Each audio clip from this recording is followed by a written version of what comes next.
All right. So for the last league, the 29th set of leagues, Scourge.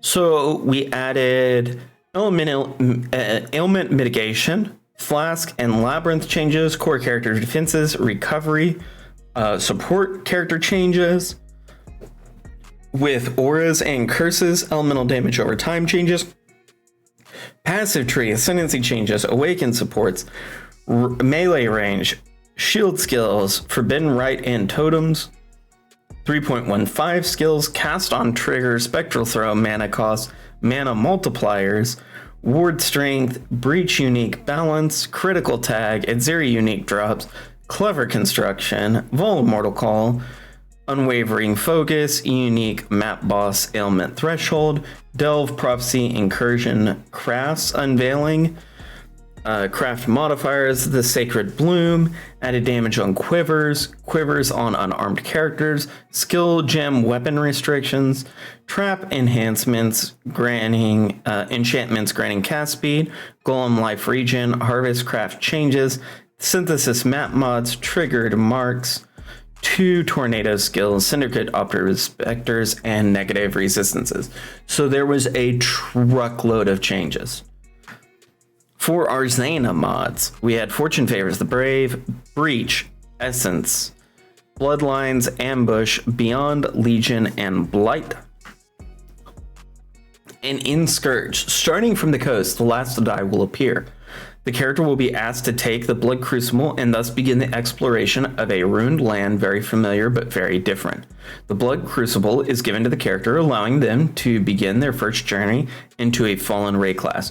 Hordes of blood-crazed creatures rush fervently desperate to consume and follow their only thought, devour.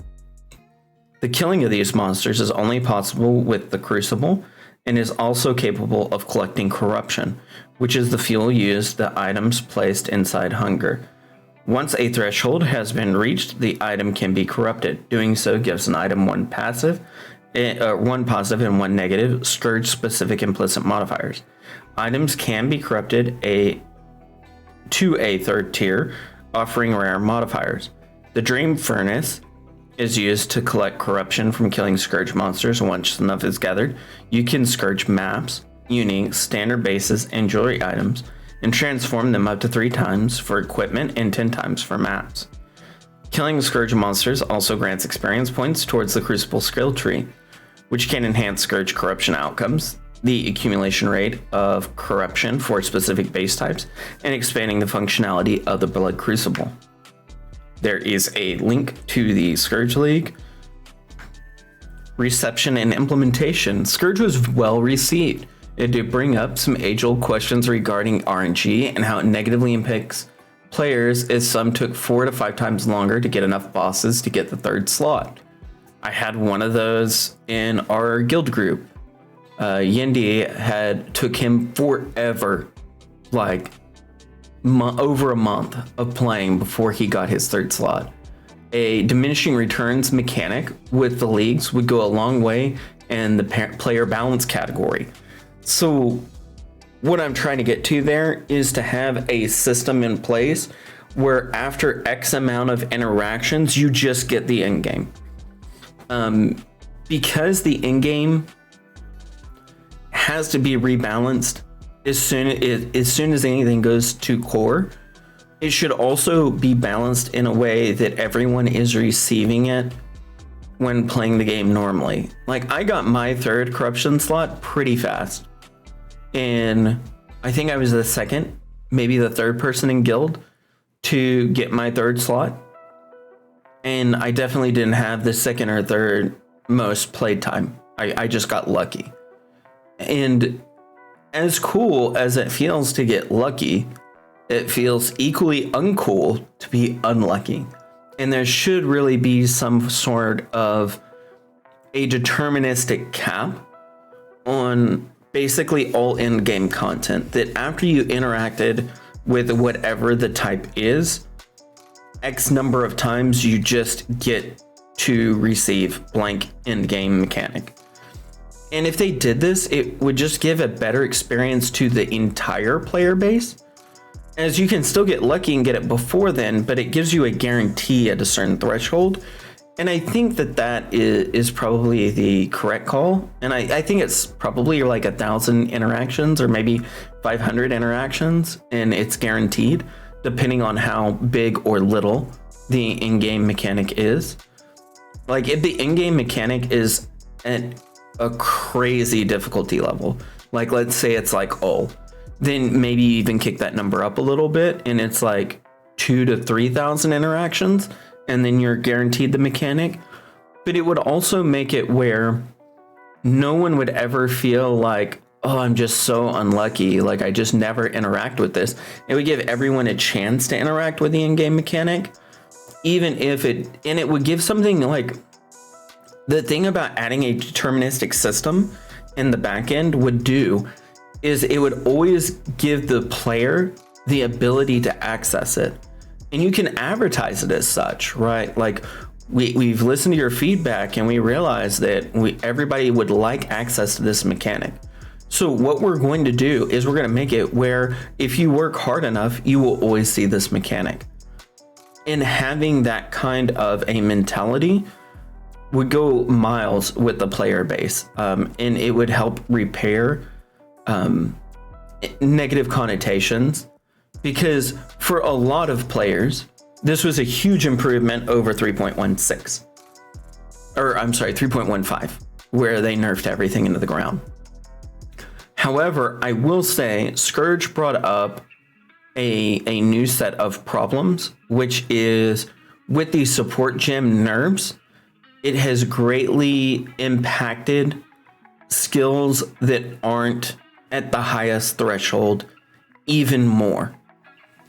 So the skills that are really, really successful this league, so things like Toxic Rain, things like Corrupting Blood, Forbidden Rite, Seismic Trap, these things were good in spite of the support gem nerfs, where the builds that weren't as good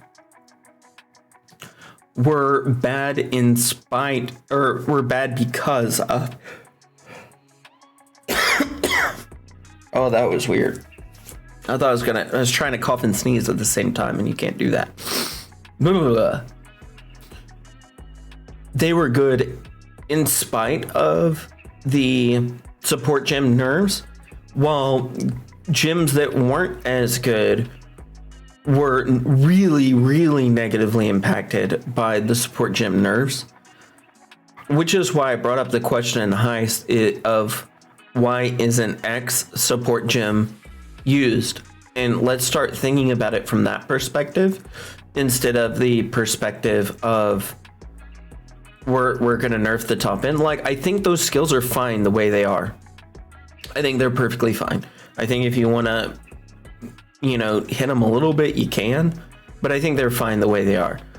I think the better question is why are underutilized skills bad?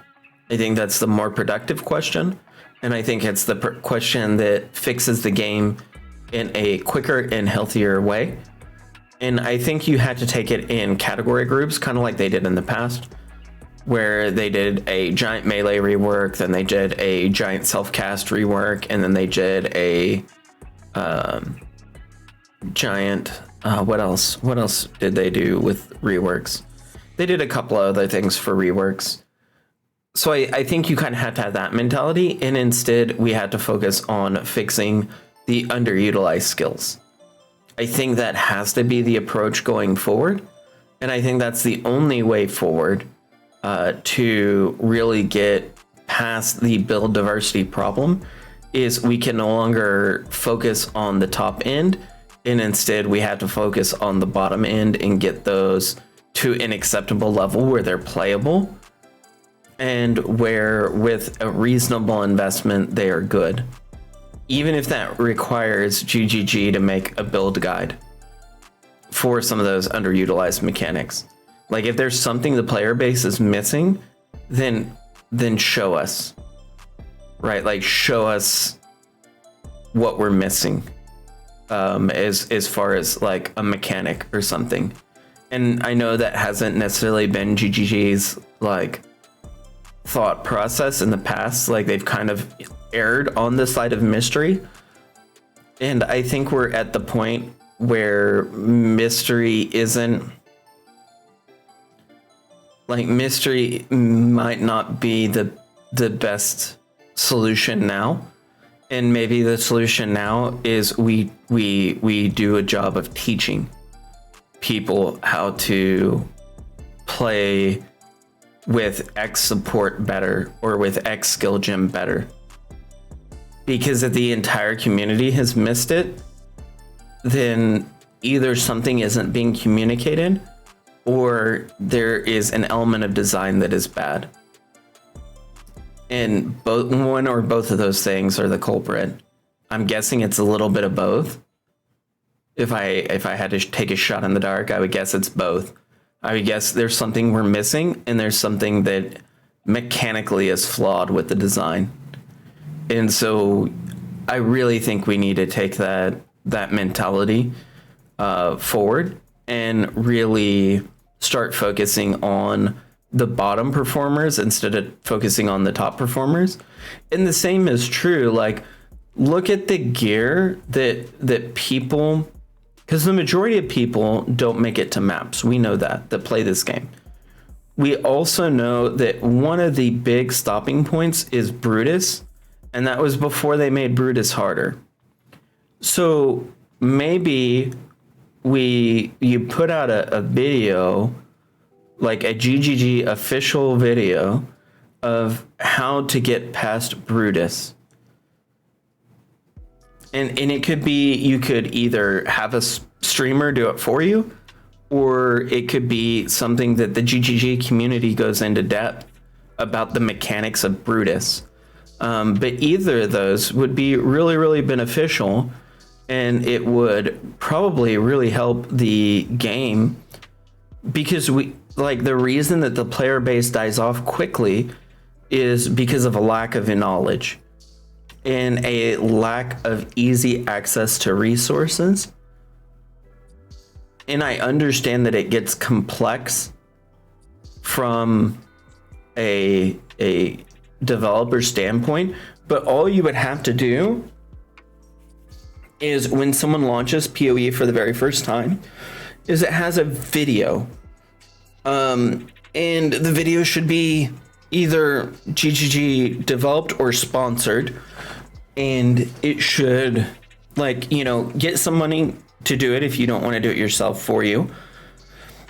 But it needs to be very high quality, and it needs to be very informative, and it needs to be a very basic 5-minute intro to Path of Exile. And then if you use a streamer, for instance, to do it, then they know, oh, there's a streamer I can look up if I have more questions. Or if you use a YouTuber for it, then they can say, oh, I can go search this on YouTube and find more information.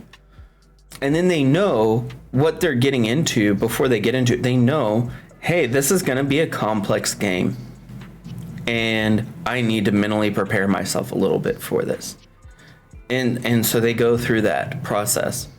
And what it does is it's teaching people that you need to get outside information from your launch screen.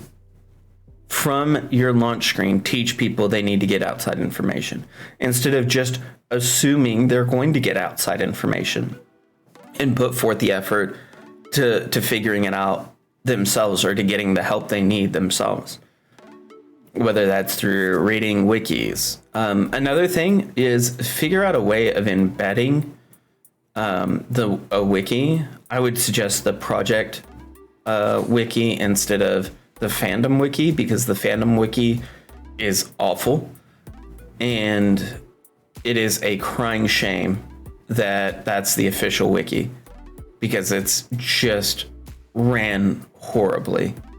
And it's just advertisements out the wazoo. And it's a shame. It's a shame because it's turned into a cash grab, and that's not the source. That shouldn't be what how a wiki works. And so I really like the project guys for making it where it's much more accessible for the community to edit, which is a good thing for everybody because you want everyone to have access to edit that can, because that's how you get the best information possible. But I'm kind of going on to a rant here. So I hope you enjoyed it, and I will catch you guys later. Have a great one, Exiles.